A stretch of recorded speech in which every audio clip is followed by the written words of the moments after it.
We have developed speed, but we have shut ourselves in. Machinery that gives abundance has left us in want.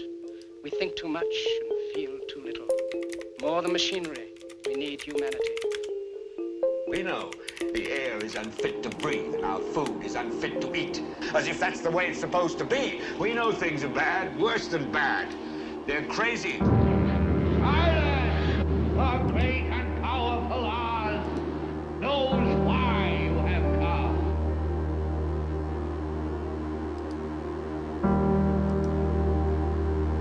You've got to say, I'm a human being. God damn it. My life has value. You have meddled with the primal forces of nature. Don't give yourselves to brutes.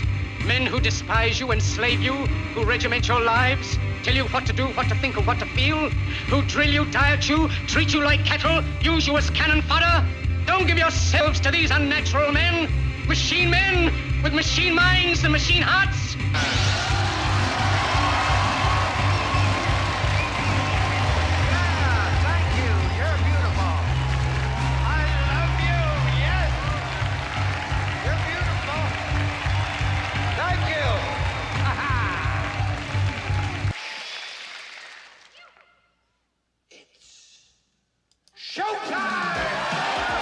It's time to buckle up for making sense of the madness. And who loves you? And who do you love?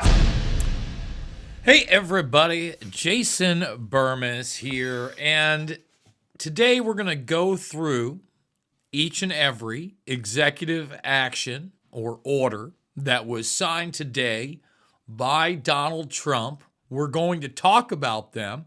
If you are watching this live on YouTube, I really want to get your take, and what I think we're going to do with this to try to keep it somewhat up to date is with each executive order, we're going to go to the chat at least for a little while and then come back at the end of the broadcast. Really the big one are the executive orders in regards to election integrity or election fraud or voter fraud or whatever the hell you want to call it. Because I don't know that there is ever going to be an outright solution, if you will, to election rigging, fake votes, ballot stuffing, etc. But I think that you can mitigate it to a certain level, and you can certainly make it more difficult, right?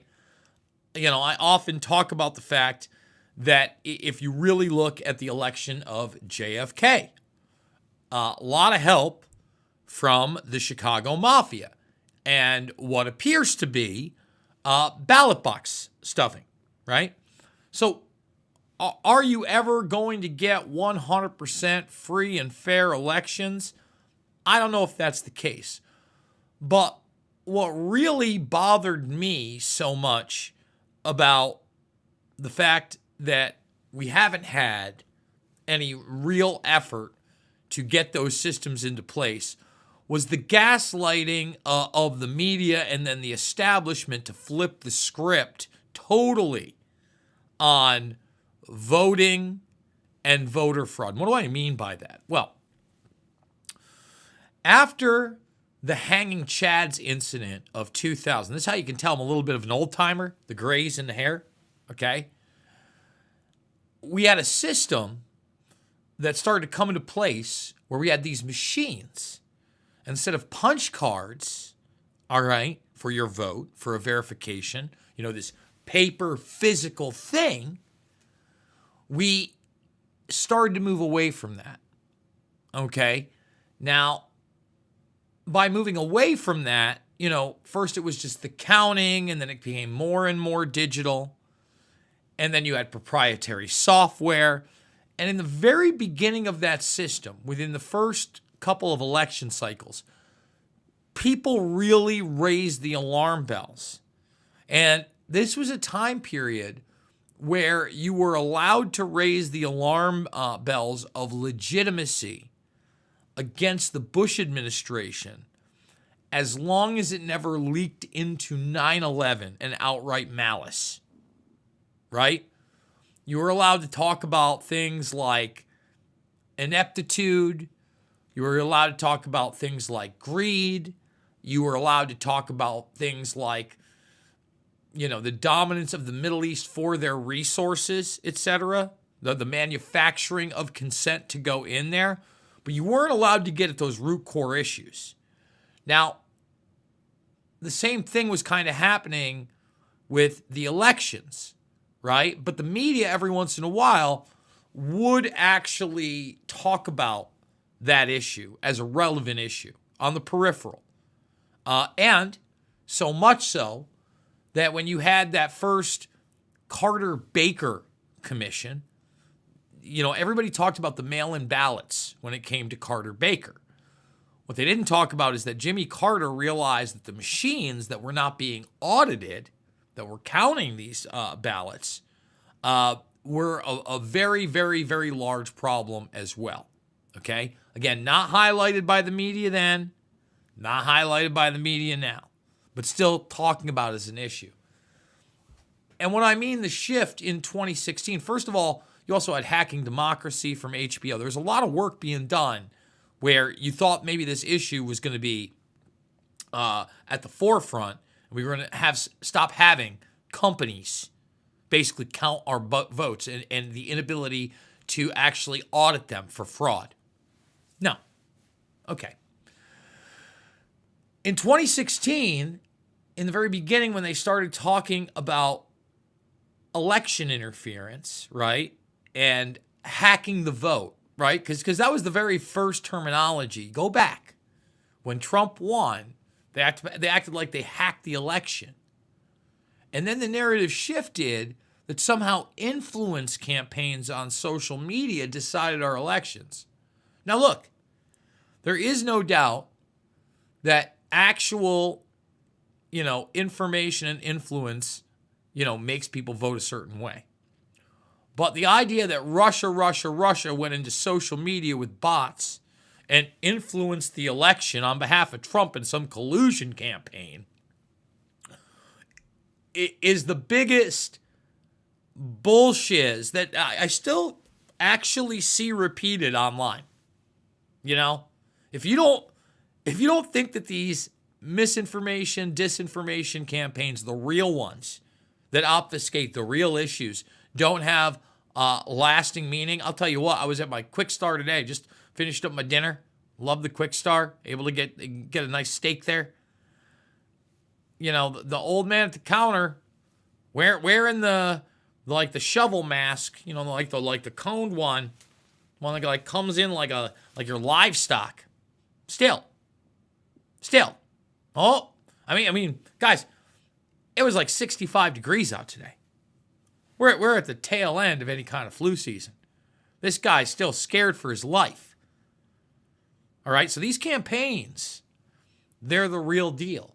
And like, I guess because, we kind of worked into that, narrative management, and they hacked the election and misinformation and disinformation, and now we have to sanitize everything and make excuses for us wanting to censor things.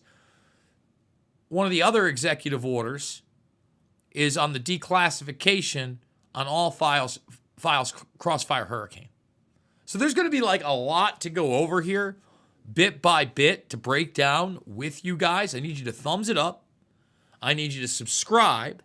I do want to talk about a little something else before we get there, but I want to remind everybody, cannot do it without you. Let me repeat, cannot do it without you. The Pate gigs are over. I need you to go check everything out on the alt platforms. Share on social media. But most of all, if you can, $5, $10, $15, it means the world to me. I got to get my Cash App down there. Shout out to Crazy Renee, one of my great listeners. By the way, my Cash App is just my name, one word. But I'm going to put that in the bottom too. We're trying to make it as easy as possible that if you can help out the broadcast and help it to continue. Now, we're going to get to Donnie T. We're going to get to these new rounds of executive orders one by one.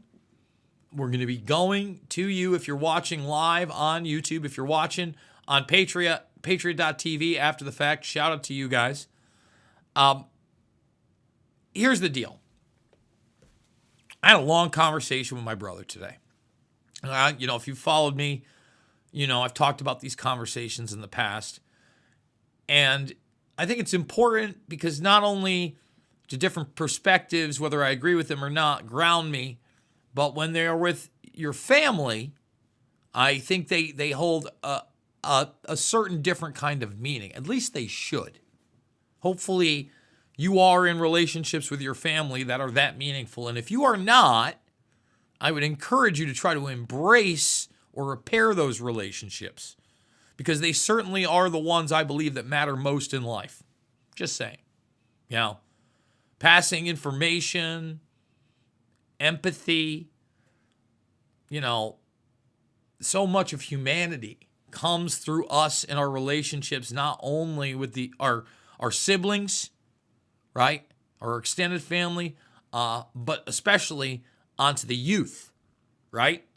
That we help raise, hopefully, in the right manner. Just want to throw that out there. So I'm talking to my brother, and my brother is probably the most black-pilled guy out there.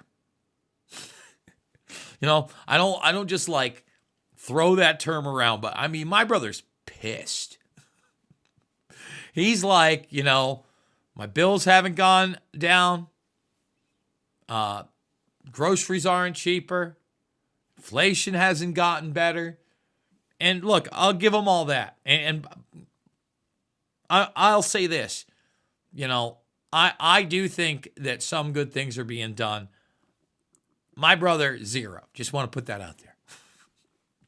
He then gets into things that I think have a lot of validity, right? He goes, I didn't vote for what's happening in the Middle East, right?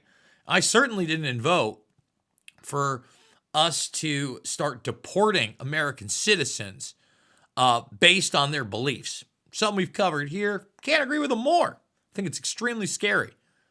And that shows the hypocrisy of both sides of the spectrum. I mean, let's be honest with ourselves. Censorship is one thing, and it's extremely bad. And by the way, it's still going on today.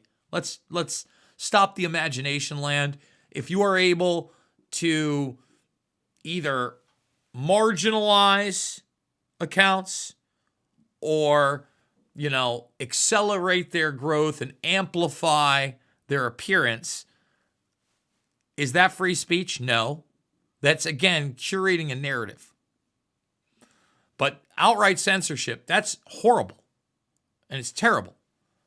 But now you start enacting laws where you're deporting people and taking away their citizenship. Whoa. No. Same thing when I said that, he was going to start talking about making it illegal to burn the American flag. Like, sorry. That's not something I need, not something I want. Now, an executive order, for instance, regarding the Department of Education, et cetera, whether that's going to stick or what, we'll see. The idea of English as the recognized language of the United States of America, for a long time that was unspoken. I don't think that we should necessarily have a national language, but it should also be the only language that we are teaching in schools outside of teaching other language specifically in that arena. My niece has taken German, by the way. Just throwing that out there. Okay? That's common sense. I don't know that you need an executive action on that. On top of that, we were talking about the fact that internationally, outside of Donnie T, that you have westernized nations that are jailing people for posts online and their speech. Yeah, exceptionally dangerous. That also curated into this idea that now we're going to deport people who are American citizens and have them in El Salvadorian prisons. Look, if they're not American citizens, do what you will. But we don't need to call these people that are destroying the Tesla things terrorists. We don't need to, there's laws against them. We don't need to designate that.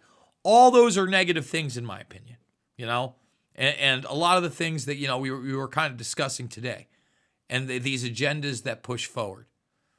And quite frankly, one of the things that really bothered my brother, and I think rightfully so, is there's a lot of promise in this administration in many regards, but then they all went so pro-Zionist. And look, I'm sorry, I'm just not down with a political viewpoint that I akin to, hey, this nation state gets to do whatever it wants, whether it's my nation state or any other, period. That, you have to put everything into question with these people. And especially with the escalations in the Middle East. They're very dangerous. At the end of the day, my brother voted for this guy. I voted for this guy. We voted for peace.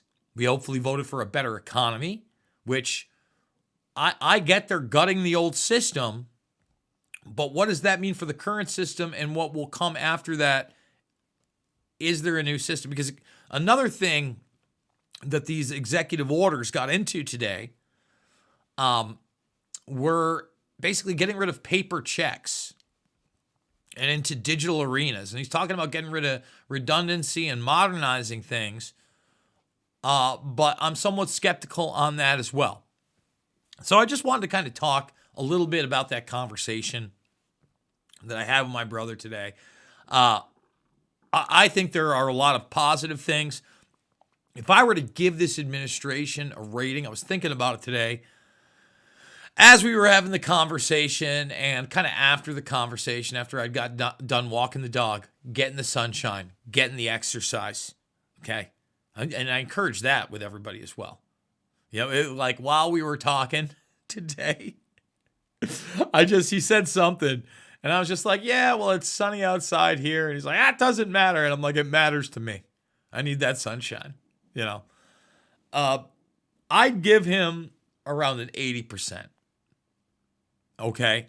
We're going to maybe talk about the Epstein files a little bit, the JFK files a little bit. But as promised, get your questions and comments in right now. I'm going to scroll that on up. And we are going to start right now with the first Trump executive order. Ladies and gentlemen, thumbs it up, subscribe, share. And again, the donations are down below. I give you Donnie T. Also going to sign right now some executive orders. And Will, if you would come forward. Yes, sir. I'll start thinking about signing them, right? A few things for you today, sir. First, we have a pardon for Devin Archer. Devin Archer was a former business partner of the Biden family. He's was prosecuted relating to a fraud investigation, but notably the tone and tenor of that prosecution changed dramatically after he began to cooperate with congressional investigators and serve as a witness against Hunter Biden and the Biden family. We believe that was an injustice, and therefore we're asking you to pardon him. And many people have asked me to do this. They think he was treated very unfairly. And I looked at the records, studied the records, and he was a victim of a crime, as far as I'm concerned. So we're going to undo that. So let me just pause it right there. This is, of course, Devin Archer. You probably saw him if you were paying attention to the Biden laptop and all these other things on the tuck-ins and on Fox News, etc. Trump's not wrong on this one, in my opinion. Now, again, we're going to go to your questions and comments right now. We're going to get right on. We're going to get right on over there. Let's see what we got here. Boom.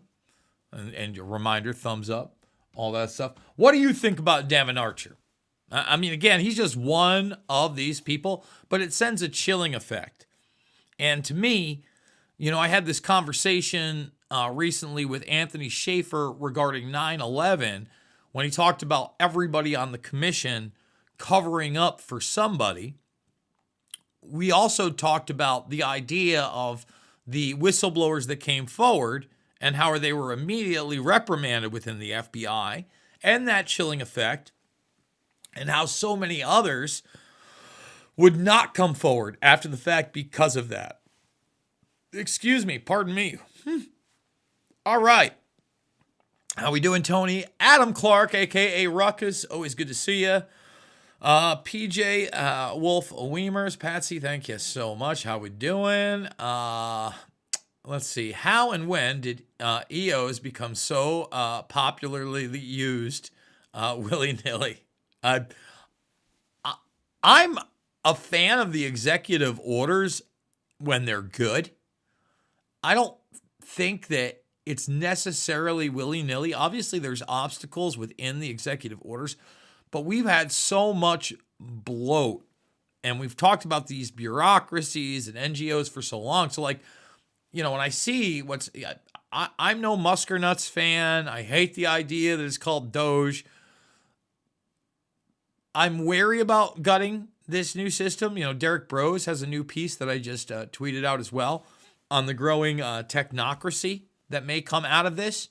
So, again, that's why we're talking about each one individually. For instance, Devin Archer, should he have gone to jail for telling the truth about his corrupt business dealings with Hunter Biden? No.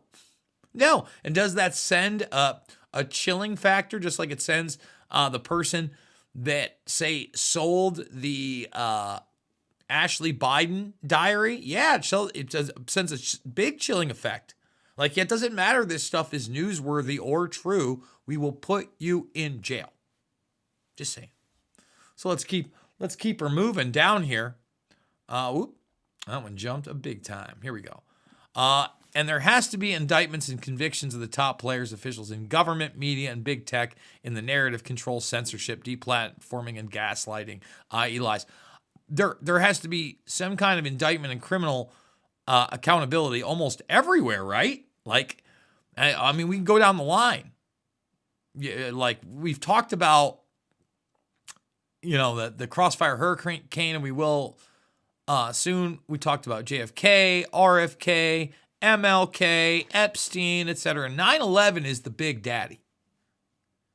9/11 is the one that, I mean, 9/11 is now 20 plus years old, closer to 25, right? I know time goes by like that, and we were kind of discussing this yesterday, that the culture hasn't shifted as much visually, but as far as the media culture and the perception of culture and the political culture, it's shifted tremendously. Okay? Let's see. End gang stalking. What happened with the John Fitch collapse? You know, I should reach out to John. We were doing the weekly shows. Then I got 2 shows of my own. You know, when I was doing sometimes 3 hours a day, 5 days a week, plus, you know, popping in my own broadcasts here and there, it just ended up that we, you know, didn't get together as much. I'm going to reach out to John. He still does this Sunday night thing. Sometimes I pop over into the comment section over there. 6 months ago, he came out actually and called some MMA fights with me via Caged Aggression. If you want to go check out Caged Aggression MMA, you can check out me and John together. But I love Fitch. Fitch? Funny thing is, man, like, when Fitch and I got together, I feel like I was the more quote unquote, and I hate all the pill terminology. I hate the red pill, the blue pill. That's why we never get into it. But the black pill, like, I guess you say the doomer kind of thing. And now I think Fitch has surpassed me by far. I think I have more hope and optimism for the overall world. What is going on with the Epstein files in your opinion? Well, I'm going to just show this really quick. I guess we get into this story right now. Ludicrous situation. Jeffrey Epstein case redaction takes over FBI's New York office. So it does look like this is the real deal. This is from earlier this week, and this is Vanity Fair. And you notice they've got the Epstein and Trump picture and Melania. And I guess the sources within the New York FBI is it's real. And they're complaining about it. They should be doing their regular work. No, they've got dozens and dozens of agents working around the clock to basically redact what is necessary. The question is, what is necessary in that case? And the other question is, if they're really doing this as a real investigation, are they going to bring criminal charges on anybody else? Because it sure seems like there's more people involved in that. Okay? Let's go down here. Let's keep going down. Take a couple more of these. Let's see. COVID, J6, and clean election narratives have to be broken by exposing lies with truth and with indictments and convictions. Yes, agreed. Were you satisfied with the JFK releases so far?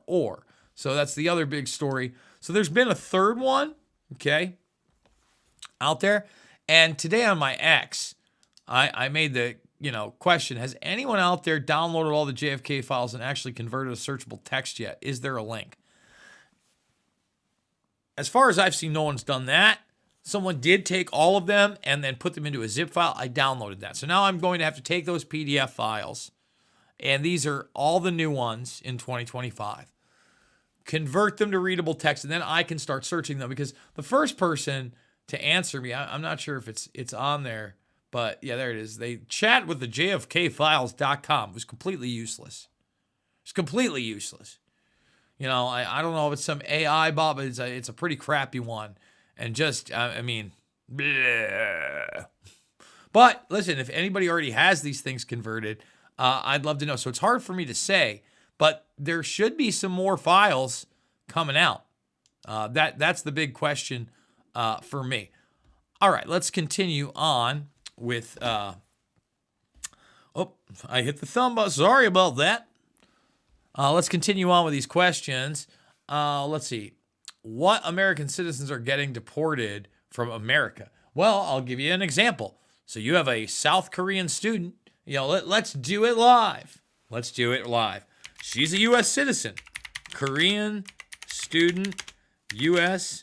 citizen, protester, deported. Okay? Well, they blocked it, but they tried it. Here it is right here. I've seen this girl do nothing violent. Okay? She is a permanent U.S. resident, period. She's a Korean-American Colombian student, is a legal permanent U.S. resident. Yeah, she didn't do anything violent. Is she a citizen? I guess maybe that distinction is incorrect. I don't like nationals or students on foreign visas not getting free speech, by the way. Again, if crimes are committed, we charge them with crimes. If there's destruction of property, you charge them with that. Civil disobedience and free speech have to be the norm for everyone. It's very simple. Let's see. English is the official language, is good, and we don't need voting ballots in 37 languages. F that. See, I agree there. But again, we don't have to make the official language. Again, the voting in one. Correct. If you bought an American flag and you own it, then you have the right to burn it. Yes, I agree. Let's see. Sorry about that. As long as you don't cause other things. Exactly. Agree. There is zero reason for the American flags to be burned. That only sows the seed of it. Stop it. Stop it. That's ridiculous. Has our nation always done the right thing? I have a tattooed American flag on my body, but it's upside down. I got it during the Obama administration. And we're still a nation in distress, if you haven't noticed. All right? Political speech is political speech. If you don't like it, maybe you're in the wrong country, because we agreed a long time ago, all right, that we defend others. We defend others that we don't agree with. I don't happen to love the Nazis and the swastikas. Do I think that somebody should go to jail for having that type of tattoo? Absolutely not. Absolutely not. Or having that flag? Absolutely not. Steph agrees here. I'm not sure with me or Rodrigo. 80% is better, is 100%. Well, obviously. I mean, this isn't a left or right show. And I agree we can't have it all. Don't like the Constitution, then move. Agreed.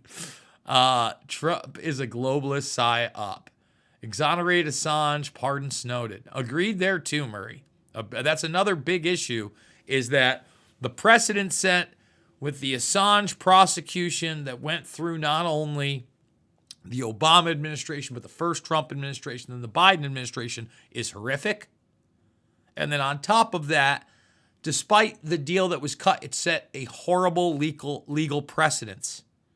All right, we're gonna continue into the next executive order. We only got about 23 minutes left in the show. I do want to get through these executive orders. So some more Trump.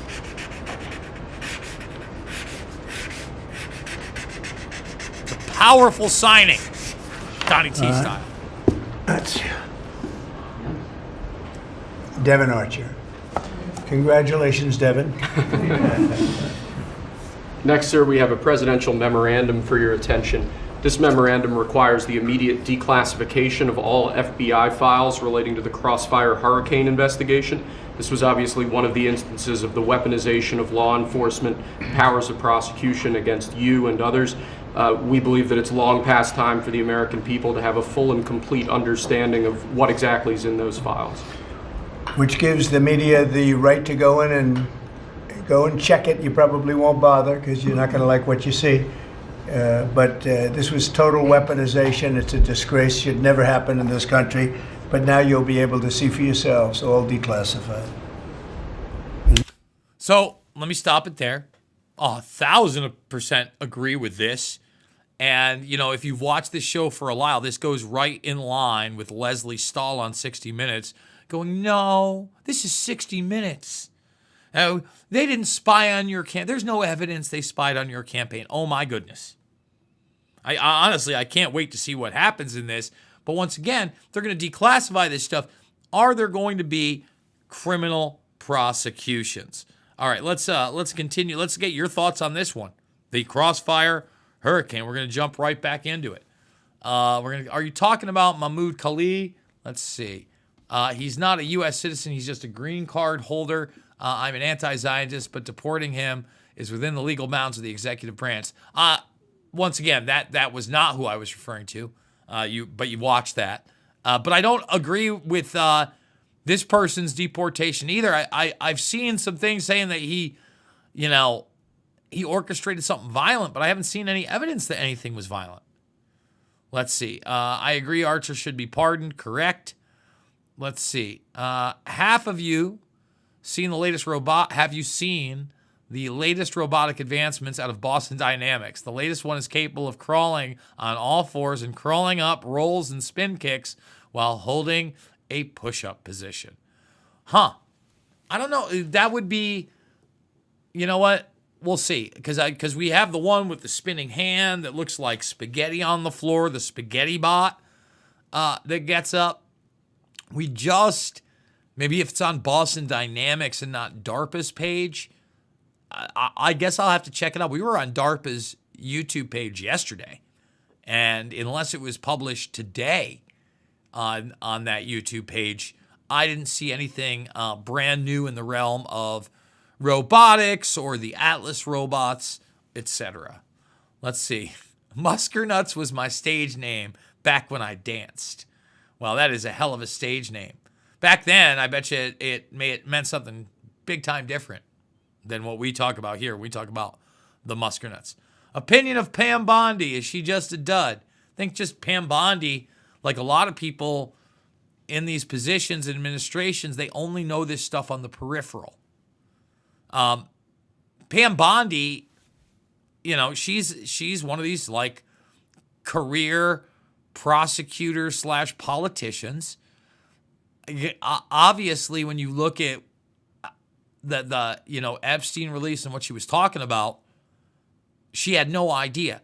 Let's find, and I see people totally misrepresenting what she's saying in the media. people are acting like these files are now revealing hundreds more victims. That's, as far as I know, not the case. I think it's letting these people know about the victims that have come forward and were interviewed not only in criminal but civil investigations and suits. And now if you're actually going to bring up criminal charges against any of these people that they allege that are other than Epstein and Ghislaine Maxwell, well, that will show us whether or not Pam Bondi's any good. If she starts prosecuting people, that's a good thing. We'll see. Let's see. 2 of 2. Have you also seen the partnership between Disney, NVIDIA, and Google for AI software advancement? All I can think of is military application of these utilities. Disney, NVIDIA, and Google for AI. No. I've been on the NVIDIA Google AI for some time. I did not know there was a Disney aspect of this coming in. Let's see. Let's continue on. Right there. What about the Oklahoma City bombing files? Great. Let's get those too. 100%. Listen, if I covered it in my film Invisible Empire, A New World Order Defined, please go and declassify everything. And I covered that in Invisible Empire, A New World Order Defined, which is free in the playlist section, where you can actually see the governor, Frank Keating, at the time on television, talking about the bombs that they took out of the building. You can see the bomb units leaving with those bombs inside the building.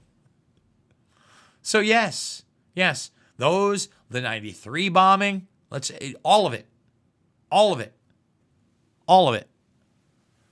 Pam Bondi is the female version of Bill Barr. I will reserve my judgment on that. I don't know if that is the case. Let's see. Hello, Jason. Have you heard of Adam Fitzgerald and the Darkened Hour podcast? He does incredible work on 9/11 and U.S. foreign. Would you interview him? Thanks for all you do. He's a hater. He's an attacker of mine. You know, he's one of those guys that thinks that I guess he's done some good work. But everything he does is right. And then people like myself are bad. I distance myself from those people. Let's see. Jason Live, Scam Bondi. James Corbett on Jimmy Dore explaining the anomalies of 9/11 and putting it out for people to think about. He has a new book out that explains the false narratives of the left and right. Love me some Corbett. He's actually got a new video I need to check out on the algocracy, or the algorithmocracy, if you will. So really good stuff there. Let's continue with Trump and these executive orders. Thumbs it up, subscribe, and share. And if you can, donate down below. Is that correct? Would Yes, you sir. say? All declassified? Yes, sir. Everything? The FBI file with there's a classified annex, but other than that, this we'll put everything in the public eye. As we should. Is anybody going to look? What about you? You going to look? And you look, I think And that's part frankly, of the Trump's FBI appeal. should be ashamed of themselves, and so should the Department of Justice, and so should Biden. Okay? Next, sir, we have an executive order for your attention. We've taken action against a number of law firms that have participated either in the weaponization of government, the weaponization of the legal system for political ends, or have otherwise engaged in illegal or inappropriate activities. The law firm of Jenner and Block is one of these law firms. This is a law firm that, as you know, employed Andrew Weissman after he came off of the Mueller investigation. It's a law firm that's engaged in invidious racially and sexually discriminatory practices. It's also a law firm that has participated in the weaponization of the legal system against American principles and values. And we believe that the measures in this executive order will help correct that. And Andrew Weissman is the main culprit He's certainly with respect to this firm. He is one of a number of reasons that we believe this executive order is warranted. He's a bad guy. So let's stop it there. There's an account that I follow on Twitter that I encourage everybody to go check out. It's called The Researcher. If you want to find out about Weissman, basically Weissman and all these other firms acted as subsidiaries of intelligence, okay, and waged lawfare on behalf of those agencies. All right, these are the proxy networks or the cutouts. Now, I have not read this executive order. I think this is one of those ones where I'm going to hold my judgment because depending on how it's worded and what exactly is happening, this in itself could be weaponized. Not denying that they obviously weaponized the law system against Trump is very clear. Very clear. All right, so let's keep going here. Let's keep on keeping up. Let's see. Yeah, we're good guys. Holding his last card, perhaps. Are you Mexican, Jason? You look Mexican. No Mexican blood, no Hispanic blood. I am a European mutt of sorts, largely Italian on my mother's side, and a mix on my father's. So, no. Screw the robots and AI. We are doomed. Robots are expensive and inefficient for now. For now, my friend. But again, expensive it's a relative term because the resources on this planet, in many ways, they want you to think that the resources that are important are finite. Many cases, they are not. They are infinite. They are self-sustaining. They are self-replenishing. Just throwing that out there. But everything of importance they try to tell you is limited. Or the things like carbon, which is a life force on the planet. It's bad news brown to these people. My God. I feel like the things that they are doing can be considered good, have bared very little fruits thus far. Unless these things lead to actual change, then it's just theater. No, that is, I think, largely my brother's biggest complaint. If you were tuning in earlier in the broadcast when we talked about that aspect. Pam Bondi is a gun grabber. American Santa Cruz. The world is a stage. These globalists in power are still pushing their agenda, AI technocracy with total control. Well, again, Dr. Jogger, just so you know, American Santa Cruz, in large part, one of the biggest issues is the technologies moving forward and the systems that are already in place. And we often talk about that. And we're going to go back to Trump, go back to the executive orders. Let's thumbs it up, subscribe, share. Remember, links down below, $5, $10, $15. We could use the support here. Big donors, thank you so much. You're really helping the broadcast keep afloat. Let's get your commentary in there, and let's go back to Donnie T and Executive Order Town, USA.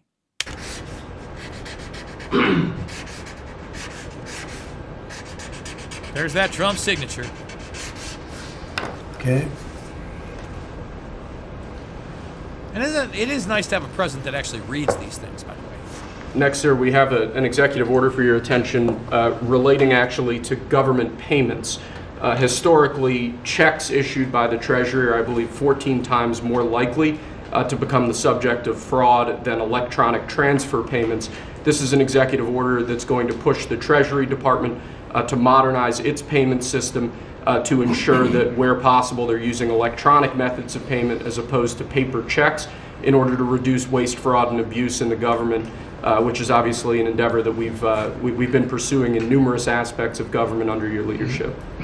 It's basically modernization of equipment and methods, and it's something that really I think he's going to be a great Secretary of the Treasury wanted, Scott, and so we're doing this, and we have other modernization programs going on. We could let somebody else, whoever's next, whoever that may be, do it, but it's something that should have been done 25, 30 years ago.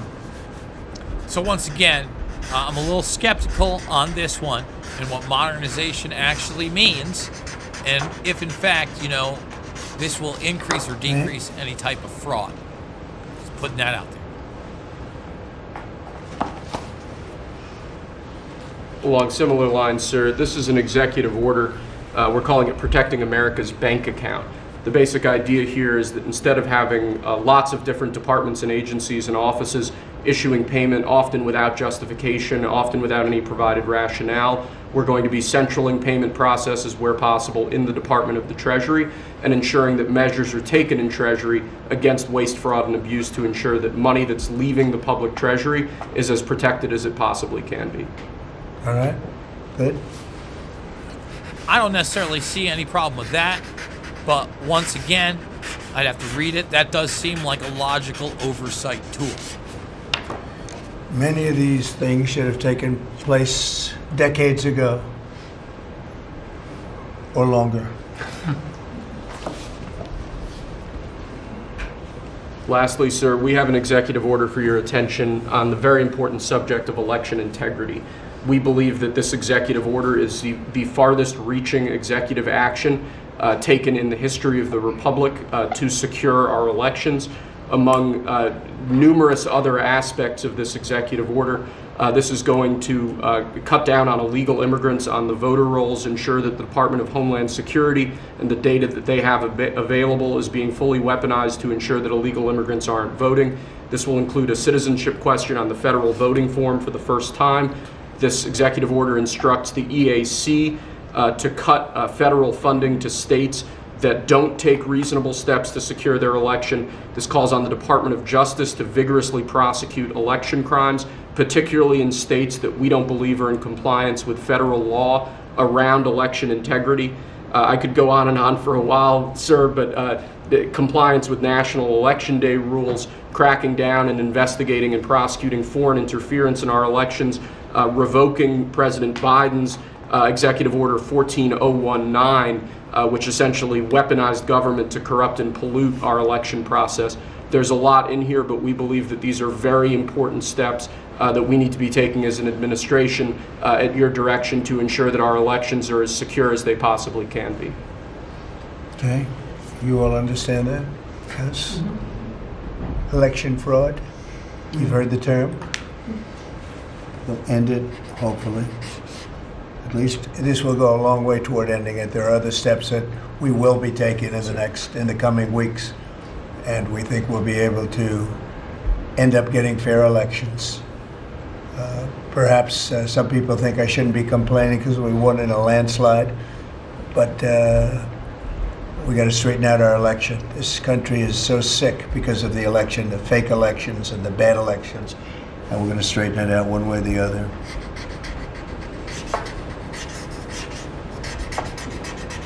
So I got to tell you, And it's an honor to sign this one. To sign all of them, but to sign this one is a great honor. now, I've said it before. I'm going to say it again. Not knowing exactly what is in there, I am extremely encouraged because the fact of the matter is all this stuff needs to come into play before the midterms. And we've gotten so far away from free and fair elections that we'll see. We will see. I mean, guys, 2026 is right around the corner. Believe the hype. That is the reality that we are currently under. So let's go to your final questions and comments here. All right, let's see what we got. I'll bring it back up here.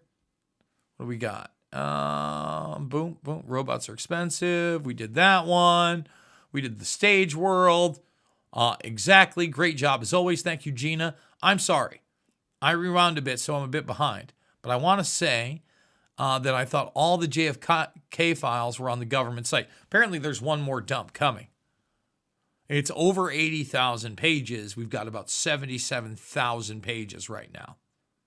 I believe there's one more dump coming, but we'll find out. I'm not quite sure. There was a dump, I guess, over the weekend that I was unaware of. It was smaller than the first two. Let's see. Will the Vegas shooting video ever be exposed, or is it likely gone? I mean, the real question is how many videos do they have? That's another incident that obviously we should get declassification on. That seems like we were lied to on a multitude of levels for whatever reason. But that would be far. The Boston bombing is something that needs to be looked at again. You know? The Boston Dynamics video I seen on Instagram a day ago, and the Disney article you can find Googling the video and Disney partnership. It also mentions Google's DeepMind. Would you say the Bohemian Grove has pretty much been exposed to the point where it is a toothless tiger? It's never going to be a toothless tiger because you have 2 weeks plus of some of the most powerful men in the world meeting. What are you talking about? Like, absolutely not. I'm a Bohemian Grove expert. You seem to be new to the channel. I have a bunch of their own internal annals. Like, again, no matter what you think about the quote-unquote, ritualistic activity, you're talking about this is the group that came up with the Manhattan Project. Okay? And the Manhattan Project, outside of the bomb and nuclear energy and black sites and all these different things, you get the process of compartmentalization on a next level. Okay? And it becomes the model for all these programs. So yes, they definitely matter. Yes. Pam Bondi worked in the same office as Alex Acosta in Florida. He gave Epstein the sweetheart deal. I am aware of that. But again, I wonder how much she was really involved in that, because I feel like Acosta, in many ways, was shielded from a lot of that information. But I'm sure what he did know was no bueno. About a minute left in the broadcast. Thumbs it up, subscribe, and share. 23andMe recently filed for bankruptcy. They will possibly be auctioning off 7 million people's records to the highest bidder if allowed to. I think that they've already sold it time and time again to many a bidder. Perhaps the most treasonous administration there has ever been on Israel's behalf. I don't know that's the truth.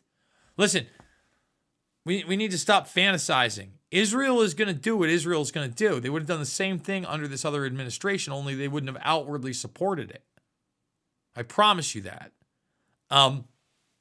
That's about it for the time that we have. I love doing these Ask Me Anythings. I love the participation. Once again, thumbs it up, subscribe, and share. Go check out the alt platforms. I want to thank everybody that has supported. Big shout out to Sam Tripoli, John, Patsy, and others. Could not do it without you. We also got the PayPal and the other platforms down there. Remember, to this guy, it is not about left or right. It is always about right and wrong. I absolutely love you guys, and we will see you on the flip side.